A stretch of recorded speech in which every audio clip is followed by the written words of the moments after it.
Tranquilo, pessoal. Aqui é a questão 70 do Barro Branco, né? Questão de Química de 2019. E ele diz assim: o isótopo mais abundante no magnésio na natureza é o magnésio 24, que forma íons magnésio 2+, com número de prótons, de nêutrons e de elétrons, respectivamente, iguais a.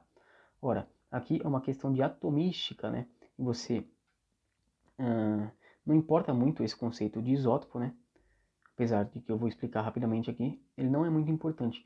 O que mais importa nessa questão é você saber interpretar a tabela periódica, ou seja, você já deveria ter um prévio conhecimento a respeito de onde localizar o magnésio, né? Que ele é pertencente à família dos alcalinos terrosos, para saber o que?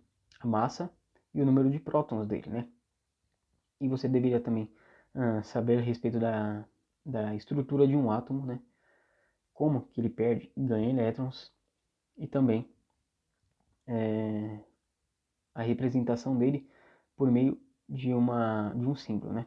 Então, aqui eu vou dar uma explicadinha rápida de isótopo, né? Isótopos são aqueles elementos com o mesmo número de prótons que existem na natureza, porém com massas distintas, né? Por exemplo, eu tenho aqui o carbono 12, carbono 13 e carbono 14, né?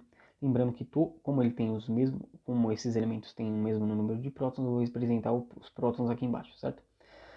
Então perceba que o fato de terem número de prótons iguais faz com que esses elementos sejam isótopos entre si, correto? Agora perceba que tem um a mais aqui, esse 1 a mais e o 14 mais 1 é 13 mais 1, certo? Isso faz com que a massa representada lá em cima ela some em 1, certo? Então, esse daqui possui algumas características diferentes desse, também possui características diferentes desse, né? E o isótopo mais abundante, aqui que ele fala, ó, o isótopo mais abundante, no caso aqui do carbono, é o isótopo com massa 12, né? E esse daqui, por exemplo, esse daqui tem tipo 98,8% na natureza. Esse daqui tem 1%. Esse aqui é bastante raro, ele é usado, ele, pelo fato de ele ser radioativo e bastante raro, ele é usado para datações geológicas, certo? Então, expliquei aí o isótopo, certo? Agora, vou representar um átomo aqui, certo? O átomo ele tem um núcleo com prótons e nêutrons no núcleo, certo? Desenhar aqui, ó. Agora eu vou diminuir esse núcleo porque ele é muito pequeno. O núcleo é muito pequeno, certo? Em comparação à outra parte do átomo, que é o que? A eletrosfera. Aqui está a eletrosfera, certo? Então perceba que tem duas partes do elétron, né? Aliás, o átomo tem duas partes. O núcleo e a eletrosfera, certo? Aqui eu vou representar esse elemento por meio de um símbolo, certo? Ora, o núcleo ele é composto por prótons e nêutrons, né? Prótons mais nêutrons estão ali no centro. Lembrando que próton ele é carregado, né, positivamente e o núcleo não tem carga. E o elétron aqui vai compor a eletrosfera carregado aqui negativamente, certo? Perceba aqui como que vai ser a representação no átomo aqui. Eu vou colocar o número de prótons aqui, o número da massa aqui. O que é a massa? A massa é o que? A soma dos prótons mais os nêutrons. E o número de elétrons aqui, porém o número de elétrons eu não preciso representar em um átomo neutro, certo? Perceba que esse magnésio aqui não é um átomo neutro, porque ele tem essa característica aqui, né? Um átomo neutro, ele apareceria assim, ó. Então, magnésio tal, isso aqui é um átomo neutro. Agora, a partir do momento que eu coloco alguma coisa aqui, mais ou menos, eu estou tirando a condição de átomo dele, né? Ele não será mais um átomo, ele será ou um cátion ou um ânion, né? Então, em tese, né, o número de prótons é o mesmo número de elétrons em um átomo neutro, eletricamente neutro, certo? Então, aqui seria a representação do elétron se eu quisesse mostrar quantos elétrons ele teria, né? Mas, como não é preciso, não vai aparecer ali, certo? Agora, a gente tem que ir lá para a tabela periódica, isso daí você já devia saber, no caso, a banca cobra isso de você, a localização do magnésio, né? Ele é um elemento alcalino terroso, portanto, encontra-se na segunda família aí, né? Ou seja, aqui, ó, tá meio de lado aqui, mas eu vou desenhar de novo. O magnésio tá aqui, né? No YouTube tem bastante aí, você consegue achar musiquinha para decorar muitas partes da tabela periódica, né? Se você tem dúvida, eu faço uma musiquinha aí. Faço não, né? Já, conforme você vai estudando, você vai pegando alguns macetes e você decora esses macetes, né? Por meio desses macetes você consegue, por meio dessas músicas, você consegue, né? Decorar pelo menos a grande parte aqui dos metais, né? E dos ametais que fica aqui nessa região. Tirando essa daqui que são os metais, os gases nobres, né? Agora, o magnésio, ele tem o quê? 12 prótons e 24,3 de massa.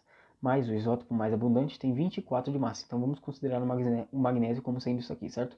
24 de massa e 12 de prótons. Vamos voltar lá agora. Então, a massa do magnésio é o quê? É 24 e 12 de prótons, certo? Lembrando que a massa é o quê? É o prótons mais nêutrons, certo? São os prótons mais os nêutrons, certo? O próton eu represento por Z, tá? Então, o A vai ser o quê? O Z mais N, né? A massa, que é 24, vai ser o quê? A quantidade de prótons mais o N, certo? Que é a quantidade de nêutrons. Nêutrons vai ser o quê? 12 vai passar para lá com menos, né? Então, 24 menos 12, eu tenho, portanto, 12 nêutrons também, certo? Então, aqui, ó, número de prótons, número de nêutrons. Então, eu tenho 12 prótons e 12 nêutrons. Aqui eu já excluo esse, já excluo esse, vai sobrar essas duas opções, certo? Agora, o que acontece? O que é mais fácil eu perder aqui? É mais fácil eu perder um elétron que está lá longeão do núcleo, ou é mais fácil eu perder um próton que está concentrado lá densamente, muito pequenininho, lá dentro, lá bem no centro do átomo? Qual que é mais difícil? Perder. É mais fácil eu perder ou ganhar elétrons, né? E de acordo com essa condição, eu posso criar o que? Cátions ou ânions, certo? O ânion é quando eu ganho elétrons. E o cátion é quando eu perco elétron, certo? Ou seja, lembrando que o elétron aqui carregado ele é negativamente, certo? Então, se eu perco elétron, ou seja, eu tiro de mim algo negativo, eu fico positivo.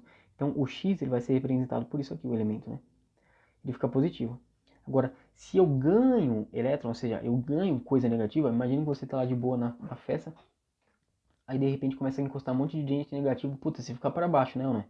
Então, isso aqui vai caracterizar o negativo aqui do elemento, certo? Então, Z e A, certo?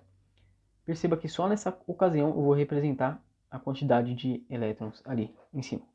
Lembrando que aqui é um cátion e aqui é um ânion. Então, na questão, como está assim, ó, eu vou considerar que é um cátion que perdeu 2 elétrons, certo? Agora, deixa eu deslocar para cá, essa parte aqui para ficar legalzinho. Então, ele perdeu 2 elétrons, o átomo da questão, ele virou, portanto, o cátion 2+, certo? Agora, lembra que eu falei que em um átomo eletricamente neutro, eu tenho o número de prótons igual ao número de elétrons, certo? Então, se eu tenho 12 prótons, eu teria também 12 elétrons. Porém, o que aconteceu aqui? Ele não perdeu, ele não ficou positivo 2, ou seja, ele não afastou 2 elétrons dele? Sim. Portanto, se ele perdeu 2 elétrons, quantos elétrons eu vou ficar agora? Eu vou ficar apenas com 10 elétrons. Entendeu? Então, isso aqui é previsto na alternativa A. Beleza? Qualquer dúvida em relação à musiquinha para decorar a tabela periódica, ou em relação à representação atômica, ou em relação à própria atomística aqui, né? Que aqui é representado a massa, aqui os prótons, e aqui os elétrons, né, que é implicitamente representado, né? Então, qualquer dúvida em relação a qualquer fato que eu tenha feito aqui, né? Pode comentar que eu respondo, tá bom? Dá um curtir aí se gostou do vídeo e compartilha para aquele que tem dificuldade nessa matéria, fechou?